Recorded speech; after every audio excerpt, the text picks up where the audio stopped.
Hey guys, welcome back to our channel. Today we're going to be talking about one of the most essential features on your MacBook, taking screenshots.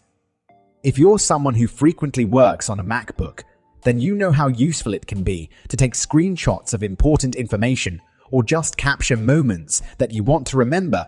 In this video, we're going to go through all the different ways you can take screenshots on your MacBook, from the most basic to the most advanced. Part 1. Basic screenshot techniques. First, let's start with the basics. Did you know that you can take a screenshot of your entire screen by pressing Command-Shift-3? It's that simple. And if you just want to capture a particular portion of your screen, then you can press Command-Shift-4 and drag your cursor over the area you want to capture.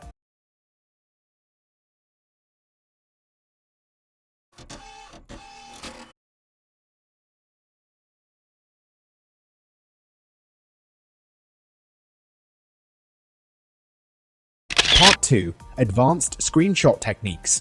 Now, let's move on to some more advanced techniques. Did you know that you can also take a screenshot of a particular window or menu? To do this, press Command-Shift-4, then hit the spacebar. Your cursor will turn into a camera, and you can then click on the window or menu you want to capture. This is especially useful if you're trying to capture a specific dialog box or menu that might disappear quickly.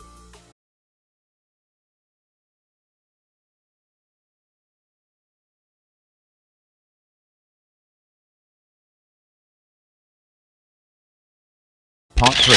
Taking screenshots with keyboard shortcuts. If you're someone who loves using keyboard shortcuts, then you'll be happy to know that there are several keyboard shortcuts you can use to take screenshots on your MacBook. For example, you can press Command-Shift-5 to bring up the screenshot toolbar. From there, you can choose the type of screenshot you want to take, such as capturing a specific window or recording a video of your screen. Part 4.